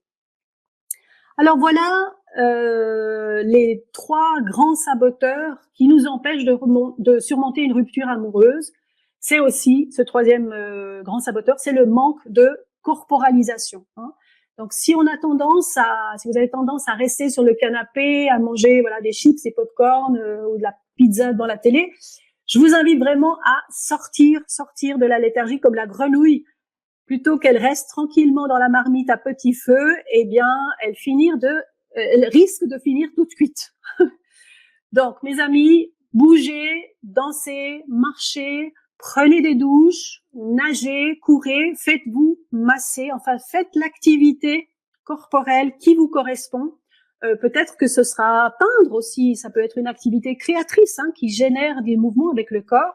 C'est très, très, très important de se retrouver au niveau du corps. Et par exemple, le massage aussi, ou d'aller chez le coiffeur, ou d'aller chez l'esthéticienne, de sentir du contenant, de se sentir contenu, soutenu, d'avoir du contact tactile. Voilà, je fais une petite pause à nouveau pour voir s'il y a des commentaires, des questions. Stéphanie? Bien, pour le moment, pas de nouvelles questions ni de nouveaux commentaires, donc je pense que tu peux... On peut continuer alors. Super, oui. Très bien. Ok. Oui, alors pour vous, enfin voilà, une question éventuellement pour nos auditeurs et auditrices. Est-ce que vous avez plutôt tendance à refouler vos émotions? Est-ce que vous avez plutôt tendance à ressasser, donc d'être dans les pensées qui tournent en boucle? Et est-ce que vous avez tendance à vous isoler? Donc peut-être, dites-nous dans le chat si vous avez cette tendance-là. Oh, moi, j'ai pas mal ces tendances-là. Alors, pas forcément, si, refouler aussi peut-être. Enfin, pas forcément les montrer en public, on va dire. D'ailleurs, j'avais perdu beaucoup de poids aussi, comme Isis. Alors, peut-être pas 10 kilos, mais effectivement, j'avais perdu beaucoup de poids. Mais j'ai repris depuis parce que j'ai mangé plein de sucreries, justement. C'était le moment où jamais de pouvoir le faire. Oui. Pas mal ressassé et isolé. J'ai fait les deux, en fait. J'avais des phases. Oui. Et on commence à avoir des réponses, du coup. Donc, je me tais et je lis les réponses des autres. Alors, Isis, merci pour ces conseils. Oui, prendre soin de soi, c'est vrai, c'est très important pour s'aimer à nouveau. Mireille, je me rends compte maintenant que je n'ai pas guéri les blessures et ça fait 19 ans que j'ai fini la relation. Oui. Ça, ce n'est pas très encourageant pour nous, Mireille. Excuse-moi de te lire. Et Valérie dit qu'elle ressasse. Ok, super. Ok, mais il n'est jamais trop tard hein, pour commencer effectivement à faire ce nettoyage. Donc c'est quelque chose d'important. Alors, je vais partager avec vous justement un outil qui va vous permettre, c'est un outil que j'ai baptisé Stop Conscience. C'est un outil qui permet de retrouver le calme intérieur et voilà, quand on est soit dans le passé ou dans le futur, qu'il y a de l'agitation mentale, voilà, c'est le bon moment pour être avec nous et pour faire cet exercice. Donc, vous voyez une flèche avec une cible au milieu. Donc, je vais vous proposer de regarder un point face à vous. Ça peut être quelque part sur l'écran, c'est voilà, comme vous voulez. Ça peut être le centre de la flèche si elle se trouve face à vous. Donc, vous allez regarder ce point central et puis l'exercice va se faire. On va bouger avec les yeux. Je vous expliquerai tout ça. Je vous explique un peu le principe global. On bougera les yeux, mais on ne bougera pas la tête. C'est-à-dire que la tête, elle va rester fixe. Les yeux vont aller à droite, à gauche, en haut et en bas. Je vous l'expliquerai ensuite après. Simplement, la tête ne bouge pas. D'accord? Donc, première chose, c'est que installez-vous confortablement. Les pieds au sol, les pieds éventuellement décroisés si vous avez tendance à croiser les jambes. Pour une meilleure circulation, je vous invite à décroiser les jambes, les poser, voilà, vos deux pieds bien au sol. Et de prendre une grande inspiration par le nez et un expire par la bouche ouverte, comme un A, comme si vous disiez A. Ah. Encore une fois, un inspire par le nez. Ah. Super. Et encore une troisième fois, inspire par le nez. Ah. L'exercice se fait les yeux ouverts et je vais vous inviter maintenant à décrire. On va faire un travelling sur la droite et vous allez décrire tout ce que vous voyez sur la droite, à partir du centre, du point central. Donc moi, par exemple, je vois la flèche grise, je vois le chat, je vois la fin de mon écran d'ordinateur, je vois une bouteille d'eau, je vois une sculpture, la fenêtre et mon rideau. Sans forcer, simplement vous faites la description de ce que vous voyez en balayant sur votre côté droit. Et puis vous revenez au centre avec les yeux. La tête n'a pas bougé, vous revenez au centre. La même chose, on fait une grande inspire avec le nez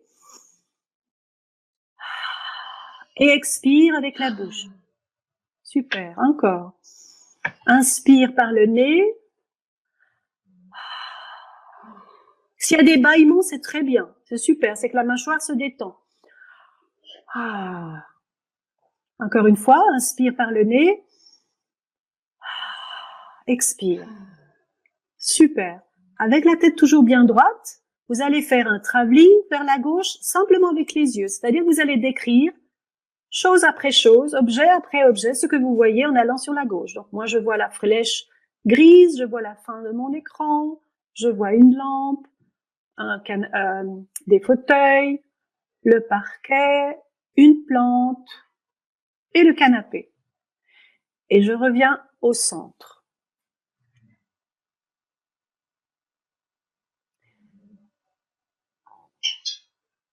Voilà. Et puis je refais un grand inspire. Expire avec le ha. Inspire par le nez.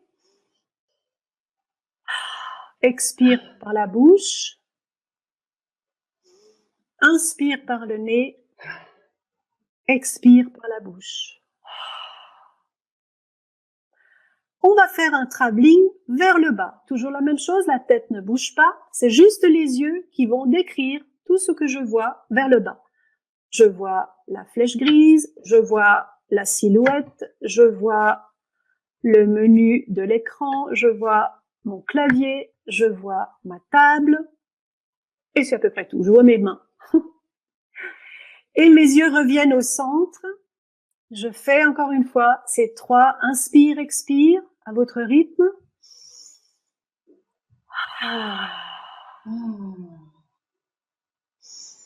Inspire par le nez. Expire par la bouche.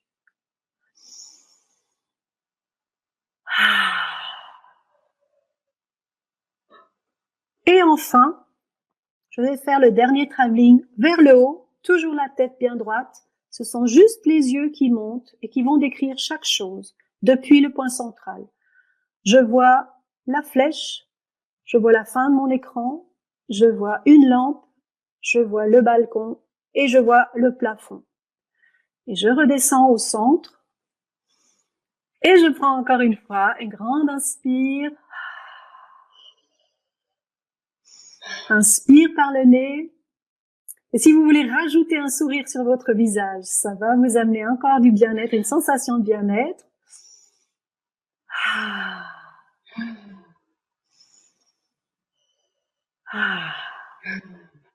Super. Donc voilà, cet exercice Top Conscience. L'ordre dans lequel vous faites les flèches n'a pas d'importance. Si vous voulez commencer par le haut, par le bas, par la gauche, par la droite, ce n'est pas important. Ce qui compte, c'est effectivement de revenir chaque fois au centre, de ne pas bouger la tête et de prendre ces grandes inspire, expire. Alors, est-ce qu'il y a des questions? Eh bien, il y a justement Mireille qui disait, Christine qui disait oui, mais comment faire sortir les émotions négatives? Donc, je pense que là, ça aide un peu l'exercice qu'on vient de faire. Et cet exercice, oui. Ce soir. Ouais, merci. Cet exercice qu'on vient de faire ne va pas nous être utile pour sortir les émotions, quoique peut-être la tristesse pourrait arriver, on ne sait pas. Et en tout cas, il est très utile, c'est pour retrouver le calme et la sérénité. Et c'est important parce que avec mon mental, pendant très longtemps, moi, j'ai bloqué les émotions. Donc, je dirais que c'est le premier étage, c'est la première phase, c'est la première étape, c'est de retrouver la sérénité, le calme et l'instant présent. Après, effectivement, je peux commencer à empoigner mes émotions et à en faire quelque chose et à les transmuter, à les transformer. D'accord? On va voir que quand on gère la rupture en mode hamster, j'ai appelé ça le mode hamster parce qu'on a justement le mental qui tourbillonne comme un petit hamster dans sa roue, eh bien, on va vivre de la confusion mentale. Au niveau de nos pensées, elles sont en boucle. Elles tournent tout le temps. Il y a aussi des pensées irrationnelles qui nous viennent et donc on vit la spirale du stress. De ce fait, ça a une conséquence sur les émotions. On va vivre de la tristesse, de la colère qui ont tendance à être intériorisées.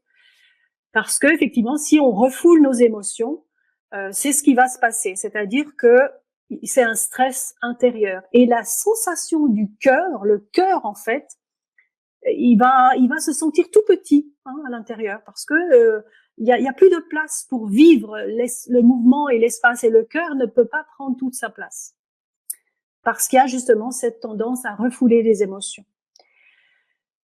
Si on refoule ses émotions, si on refoule sa colère, comme je vous le disais tout à l'heure, on va vivre zéro désir, c'est-à-dire que on ne vit ni la colère ni le désir. Et on va perdre en vitalité. On n'a plus envie de rien. On n'a plus envie de sortir, on n'a plus envie de vivre, on n'a plus envie de voir les amis. Voilà, il y a aussi cette dimension parfois de contrôler la colère. Et ça, c'est pas une bonne chose à faire que de vouloir contrôler ses émotions. Bien sûr que le but n'est pas de les faire sortir de manière inadéquate et de jeter notre colère sur l'autre ou sur nos enfants. Je dis ça avec un moment d'ailleurs, je vais quand même encore partager quelque chose par rapport à ça, c'est que ça m'a donné un déclic quand j'étais encore dans cette relation néfaste, quand j'ai commencé à donner une claque de trop à mes enfants. En fait, c'est pas arrivé souvent, heureusement, mais quand je me suis observée à être énervée de manière trop importante et de manière irrationnelle, j'ai dit waouh, là c'est pas le modèle de mère que j'ai envie de transmettre à mes enfants. Il est le temps de faire quelque chose. Donc, voilà, parfois on a des signaux d'alerte, et pour moi ça a été celui-là. Donc évidemment, contrôler la colère, oui, pour éviter qu'elle ne jaillisse de manière inappropriée, mais d'en prendre soin, oui, ça c'est important effectivement de pouvoir la libérer de manière saine, parce qu'il y a effectivement une manière saine de libérer la colère, d'accord? Si je bloque la colère, si je bloque le désir, du coup je n'ai plus de rêve, je vais vivre soit dans le passé, je vais vivre dans le passé, en fait, je vais rester coincée dans le passé. Et je vais vivre beaucoup de frustration. Et ça génère ce cercle vicieux, d'accord? Donc ensuite, l'impact de tout ça, c'est des somatisations, c'est des mal à dire, des mal à dire. On connaît cette façon d'exprimer le fait que le corps, il a des choses qu'il veut dire et qu'on n'arrive pas à le dire. On peut vivre la douleur, la fatigue et une perte d'énergie. Donc le corps, en fait, voilà, c'est comme s'il il était plombé, ok? Je vais pas rester trop longtemps sur cette slide parce qu'elle n'est pas très réjouissante. Donc, je vais vous montrer maintenant l'autre manière de faire qui est... Et justement, pour placer aussi, Valérie a dit « Excellent l'exercice, merci beaucoup. Marie-France, super efficace, j'ai baillé, plus. » Vous avez pu remarquer que moi aussi j'ai baillé. Hein. Et Mireille, ah oui, efficace l'exercice pour retrouver le calme. Super, ça me fait très très plaisir, vraiment super. Je suis contente que vous puissiez vous rendre compte avec un exercice comme ça. Là, je vous l'ai expliqué, ça a pris un peu plus de temps, mais une fois que vous connaissez l'exercice, vous pourrez le refaire et ça prend 2 minutes. C'est vraiment 2 minutes. Donc, il y a vraiment des outils qui sont très rapides et faciles à utiliser. Donc, vraiment, je suis ravie que ça vous convienne. Voilà donc ce que je voulais vous montrer. La prochaine slide qui est les 4 étapes plus une étape de la méthode Aimer le cœur léger. Et cette méthode est là pour caractéristique, on va dire, le discernement, la conscience. C'est important effectivement de mettre de la conscience sur les choses, et c'est pourquoi la première des étapes, c'est de voir, hein, donc de prendre conscience de ce qui arrive, de faire le tri. C'est pour ça que cet exercice de calmer le mental est important, parce qu'on ne peut pas réfléchir correctement si on a l'esprit embrouillé, si on vit la confusion. Donc, première chose, première étape, voir vraiment, reconnaître, accepter, et puis, en fait, c'est faire un état des lieux de la situation avec clarté d'esprit. Puis, la deuxième étape, c'est de sentir. Donc, c'est de s'autoriser à vivre les émotions, à pouvoir les exprimer, à pouvoir les libérer. Que ce soit la colère, que ce soit la tristesse, que ce soit la frustration ou la rage, parce que, souvenez-vous, une émotion, c'est comme un nuage dans le ciel. À un moment donné, il s'apaise. Ou c'est comme une vague aussi, hein, c'est comme une vague dans l'océan. Quand on est dans l'émotion, on pense que ça ne va jamais s'arrêter, et en même temps, en fait, ça s'arrête à partir du moment où elle est libérée. Puis la troisième étape, c'est justement de libérer donc cette colère, par exemple, pour retrouver le désir vivant. C'est, comme je disais tout à l'heure, l'autre facette de la colère. Et quand on est en mouvement avec cette dynamique du désir, quand la colère, c'est un peu comme il y a certains exercices qui vont nous permettre de purger. Hein, par exemple, purger les radiateurs, c'est donc purger les eaux qui sont, comment on appelle ça, qui a du calcaire dedans. Eh bien, quand on a purgé notre colère, le désir peut renaître et du coup, on va poser une action juste. On va prendre les bonnes décisions dans notre couple ou dans la situation. Et c'est aussi une manière d'être en contact avec notre intuition. Et si on se offre le cadeau de rechercher quelqu'un d'autre, eh bien notre discernement va nous aider beaucoup à trouver la bonne personne, en fait, à dire oui et à dire non à certains comportements que l'on ne veut plus. Et tout ça dans la formation, en fait, il y a tous ces exercices qui permettent vraiment de de faire le tri des choses qu'on ne veut plus pour recréer quelque chose de nouveau avec tous nos sens.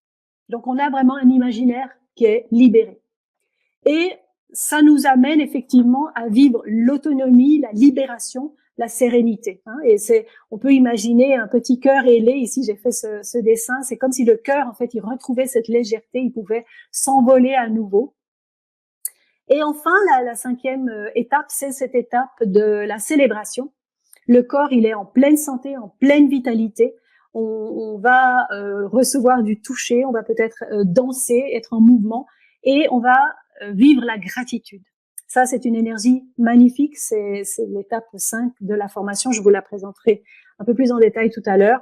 Mais elle nous permet effectivement de célébrer, de recréer, d'être dans la créativité, dans la joie, dans la grâce et dans notre capacité, en fait, de retrouver le jeu, de retrouver nos désirs d'enfant, notre capacité à jouer. Et quand on trouve l'espace du jeu, eh bien, on retrouve l'espace du jeu. Donc, de notre identité qui est complète avec toutes ses facettes. C'est pour ça que c'est important, effectivement, de se connecter au cœur pour pouvoir, effectivement, regoûter à cette pleine vitalité, pleine santé. Yannick, elle pratique la méditation. Super.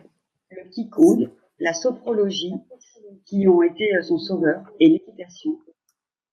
Elle a été accompagnée par un thérapeute sur ses blessures, et revoir le replay sera pour elle une source de protection et de compréhension. Et Marie-France nous dit « Mon intuition est mon moteur de vie ». Ah oui, clairement. Super. Ok. Voilà, j'ai remis cette slide, c'est vraiment pour montrer que la spécificité de ce modèle que j'ai développé dans la méthode Aimer le cœur léger, c'est un modèle qu'on ne retrouve nulle part. C'est vraiment ces 5 étapes: voir, sentir, libérer, désirer, célébrer. Et donc, soit on vit dans un mode de gouvernance, c'est-à-dire que notre cerveau fonctionne avec l'ego, la petite méthode du hamster, ou alors être plus en conscience de ce qui nous arrive, prendre la responsabilité, l'autonomisation, et puis aller de l'avant. Je poursuis. Et bien maintenant, si vous voulez aller plus loin, eh bien laissez-moi vous présenter l'offre exceptionnelle que je réserve à la communauté de l'Académie Nouvelle Vie. Avec votre permission, j'aimerais vous expliquer comment vous pouvez vraiment retrouver le sourire, la légèreté et le bonheur d'aimer en 5 semaines seulement. Cette formation, en fait, Aimer le cœur léger, elle est destinée aux femmes, aux hommes aussi, qui sont désireux d'apporter un vrai changement dans leur vie et qui vont vraiment s'engager dans la méthode afin de la faire fonctionner en la pratiquant, jusqu'à l'apparition des bénéfices, la sérénité, la joie, l'envie de rencontrer la bonne personne. Quel que soit votre âge, quelle que soit votre situation, vous pouvez accéder tout de suite à cette méthode. Donc, Aimer le cœur léger, c'est vraiment la méthode que j'ai créée et qui rassemble 17 années d'accompagnement. C'est vraiment la pulpe, c'est l'essence de toute cette expertise que j'ai rassemblée depuis tout ce moment. Donc, ça rassemble vraiment les meilleurs outils. Et les avantages, en fait, de cette formation, c'est que ça va vous permettre de retrouver la légèreté du cœur grâce à la méthode Apovola pour arrêter de souffrir en 5 minutes. C'est une autre technique qui se trouve dans la formation. Vous allez pouvoir goûter aussi un état émotionnel qui est stable, apaisé. On va faire un travail aussi pour restaurer l'estime de soi. Ça va vous donner un sentiment de force, un sentiment de sécurité intérieure. C'est comme une nouvelle confiance en vous.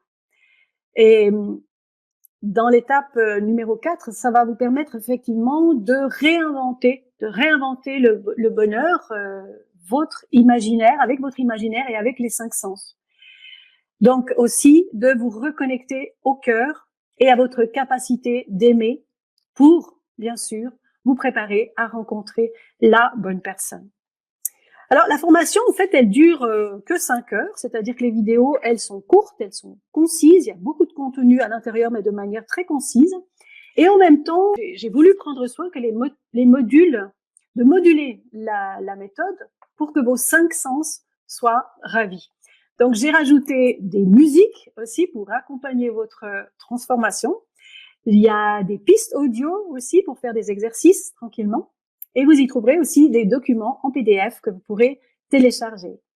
Donc, des vidéos pour danser, des vidéos pour dédramatiser. Donc, il y a de l'humour aussi, des vidéos pour rire, des conférences aussi qui sont dans les bonus pour vous inspirer et de la poésie pour vous enchanter.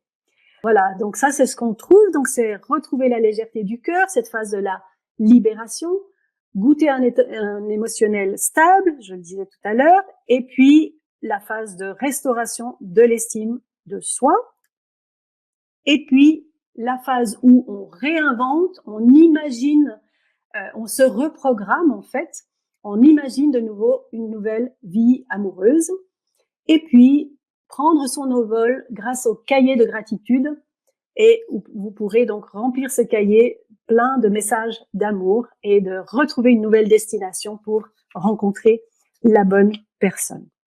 Donc, c'est 5 heures de formation. On travaille sur les 5 sens. Ça, c'est aussi unique. Je n'ai jamais vu ça dans d'autres formations, mais pour moi, ça a toujours été important que tous les sens soient mobilisés pour une meilleure transformation. Les 5 étapes, on l'a vu.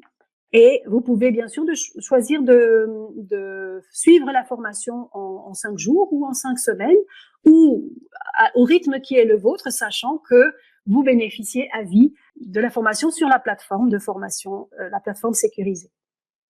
Les 5 étapes, je vais les redire. Donc, lâcher prise sur la souffrance, transformer la peur d'aimer en courage d'aimer, se connecter à l'estime de soi via les archétypes du féminin sacré. Vous verrez que dans les bonus, il y a aussi des vidéos sur la thématique du féminin sacré, qui pour moi est très important, spécifiquement pour les femmes, pour se reconnecter à des forces vitales, des modèles sur lesquels nous pouvons nous inspirer. Et puis, oser rêver et célébrer. Je vous montre ici, dans cette diapositive, l'espace de formation dans lequel vous arrivez lorsque vous vous inscrivez. Donc, il y a un message de bienvenue, vous avez les vidéos, vous avez en bas l'espace de, comment on appelle ça, de progression de la formation, c'est-à-dire que vous pouvez revenir et reprendre la formation à l'endroit où vous étiez. Donc, si vous revenez, vous vous reconnectez sur la plateforme. Sur la gauche, vous avez le menu avec bien séparé, bien structuré les 5 étapes. Vous avez un espace de quiz avec des questions pour suivre un peu la formation, et vous avez vos bonus, et vous avez alors une aide si vous cherchez des informations, mais vous avez aussi un forum. Je vous montre aussi ici ce qui est spécifique dans cette formation. Donc voilà, par exemple ici vous êtes rentré dans le module numéro 1, le module de libération, avec une vidéo. J'aime bien mettre des citations aussi qui ouvrent aussi l'esprit à une réflexion. Et vous allez voir que la formation, elle est toujours composée sous le même modèle, c'est-à-dire, vous voyez en bas, c'est peut-être un peu petit, mais je vais vous le lire. En bleu, c'est comprendre. Donc, j'explique toujours quelque chose pour comprendre ce qui se passe. Ensuite, on a A pour apprendre. Il y a une phase d'explication qui nous permet d'apprendre un nouvel outil. Généralement, le code couleur, c'est le vert. Et puis ensuite, il y a le P pour pratiquer. Donc là, c'est en rouge avec un exercice. Ça vous permet de passer à l'action. Donc, une formation qui est bien structurée, comprendre, apprendre, pratiquer. Vous retrouverez ça dans les 5 modules et c'est très pratique parce que avec les couleurs, on s'y retrouve facilement. Et puis, il y a l'espace du forum où je vais répondre à vos questions. Donc là, c'est précieux parce que, comme vous l'avez vu dans le chat ce soir, vous vous rendez compte qu'en fait, il y a des personnes qui, comme vous, suivent les modules, suivent des périodes plus ou moins difficiles. Moi-même, je réponds aux questions, à toutes vos questions, et c'est vraiment un enrichissement. Et de savoir qu'on n'est pas tout seul, c'est précieux. Alors, nous avons une question de Denise concernant la formation. Elle demande pour les hyperactifs, sensibles, dépendants affectifs, des solutions dans la formation? Par rapport à des hyperactifs et des dépendants affectifs, c'est ça? Si on est hyperactif, hypersensible, dépendant affectif, est-ce qu'on va trouver des solutions dans ta formation, Orchidea? Alors, je dirais que la formation, elle est transversale. Elle a des outils comme vous l'avez vu, et je vais peut-être encore les détailler juste après sur ces cinq étapes. Elles peuvent être utiles dans ces différents cas, comme la dépendance affective ou l'hypersensibilité. Maintenant, je n'ai pas axé spécifiquement là-dessus, mais je pense que vous pourriez y trouver des pépites qui peuvent aussi vous être utiles. Et aussi, surtout, que comme pour tout ce qui vous est proposé dans le cadre de l'Académie de la Nouvelle Vie, vous bénéficiez d'une garantie 30 jours satisfait ou remboursé. Oui, tout à fait, il y a cette garantie. Alors, je vais repartager l'écran. Donc, comment il est présenté? Comment est présentée la formation? Donc, il y a ces 5 modules de formation. Il y a 7 vidéos de formation avec du texte aussi. Il y a des audios que vous pouvez télécharger. Il y a des feuilles d'exercice aussi. Il y a 10 vidéos pour danser, rire, guérir. Le guide des 5 saboteurs aussi qui va vous permettre les 5 saboteurs qui nous empêchent justement de rebondir suite à une rupture amoureuse, et puis les bonus. Alors, ce que je voulais vous dire, c'est que si vous deviez trouver en fait tous ces outils par vous-même, c'est probable que vous passeriez, comme beaucoup de mes clients, beaucoup d'années. Vous allez perdre du temps en fait à chercher des solutions pour surmonter la rupture amoureuse. Donc, peut-être en cherchant sur Internet, on trouve effectivement beaucoup de choses, mais ça peut aussi embrouiller davantage l'esprit. Donc, avec la formation Email Cœur Léger, vous allez trouver des réponses en quelques jours, de manière structurée. Il vous faudra pas plus que 5 heures pour découvrir tout le contenu de cette méthode. Et vous allez évidemment gagner beaucoup de temps. Vous allez économiser beaucoup de temps qui est précieux. Les femmes que j'ai accompagnées avec cette méthode ont fait un travail personnel avec moi. Elles ont investi plus de 3 000 € en une fois pour suivre l'accompagnement par mes soins. Et en effet, j'accorde de l'importance, disons, à l'engagement, et c'est pour ça qu'elles payaient d'avance. C'est vrai que j'ai aussi rencontré des personnes qui ont suivi pendant 7 ans, pendant 10 ans des thérapies. Donc, on peut imaginer des séances à 80 € la session pendant 10 ans. Eh bien, vous faites le calcul, ça fait 40 000 € de déboursés. Donc, souvent, quand elles arrivent vers moi, je leur demande, voilà, mais qu'est-ce que ça a changé de faire ces thérapies? Et puis, la plupart du temps, pas grand-chose, si ce n'est que j'ai compris pourquoi j'avais eu cette problématique-là. Mais il n'y avait pas eu de réel changement. Et ça, c'est vraiment quelque chose d'important. Si on fait le total en fait de la valeur de tout ce que vous recevez, on peut imaginer que avec les 7 vidéos, l'accès au site privé 7 jours sur 7, le forum, la communauté de soutien, ça c'est quelque chose de très très précieux. L'audio avec les 34 affirmations positives que vous pouvez télécharger et puis écouter où que vous soyez. Vous pouvez écouter ça même en étant dans la voiture ou bien simplement tranquille sur votre canapé. Vous aurez aussi donc les 2 conférences d'1h30 que sont une interview sur le thème du féminin sacré et une interview sur entreprendre au féminin. Voilà, donc il y a 2 interviews sur ces 2 thématiques-là et le guide des 5 saboteurs. Et pour vous, donc pour les membres de l'académie, eh bien, votre investissement est seulement de 297 €. Donc, j'ai vraiment voulu que cette formation soit abordable pour tout le monde. Normalement, je la propose au prix de 457. Donc, 297 € pour vous. Vous savez que nos intervenants font toujours des super cadeaux. Et il me semble que tu avais dit pour les 10 premiers aussi, oui, il y avait un autre bonus. Absolument. Vous allez recevoir donc Oui, bravo Stéphanie, tout à fait. Il y a effectivement pour les 10 premiers inscrits, eh bien c'est ce soir donc la vidéo de l'interview que j'ai faite du professeur Alain Ferrand qui nous parle des 3 facettes du chagrin d'amour, et vous verrez que il partage avec vous des pépites qui vont vraiment vous permettre de beaucoup mieux comprendre tout ce qu'on traverse lorsqu'on vit une rupture amoureuse. Donc, c'est le bonus spécial ce soir. pour les 10 premières personnes qui s'inscrivent ce soir. Et si jamais vous êtes en train de nous regarder en replay, vous aurez peut-être la chance qu'il n'y ait pas 10 personnes qui aient souscrit dès ce soir à la formation et vous aurez peut-être la chance de pouvoir encore en profiter. Voilà, exactement. Garantie, bien vu la qualité de ce qu'on vient de voir aujourd'hui, c'est pas sûr qu'il y ait encore le bonus. Alors dépêchez-vous. Exact, tout à fait.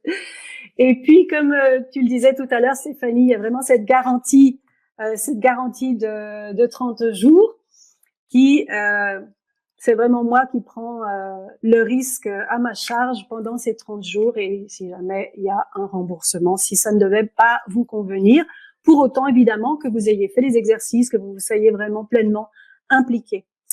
Dis-moi Stéphanie, est-ce qu'on a le temps de partager encore un témoignage de 2 minutes sur la formation?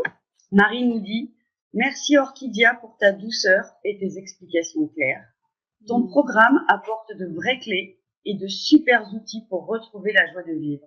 Gratitude. Merci Stéphanie pour cette conférence enrichissante. » Super, merci, ça me touche aussi. Super. J'aide les femmes qui souffrent de conflits avec leur partenaire à retrouver une relation de couple qui soit harmonieuse et épanouissante. Orchidia, c'est pour moi une personne qui est vraiment lumineuse et qui transporte la joie à l'intérieur d'elle. Et elle a cette capacité, quand on est à ses côtés, de transmettre cette joie, mais c'est même plus que de la joie, c'est qu'elle a cette capacité à animer les autres, non seulement de la joie, mais aussi à s'animer de l'intérieur en reprenant une pleine confiance et une pleine puissance en ses capacités et en ses qualités intérieures. Et donc, à l'époque où j'ai vécu plusieurs, j'aurais aimé croiser son chemin pour pouvoir éviter de reproduire les mêmes erreurs. Parce que une rupture amoureuse, c'est quelque chose qui est difficile. J'ai beaucoup souffert de mes ruptures amoureuses parce que j'avais toujours l'impression que c'était la fin, que j'allais pas retrouver la bonne personne et que je n'allais même pas pouvoir reconnaître l'amour, en fait, regoûter à l'amour.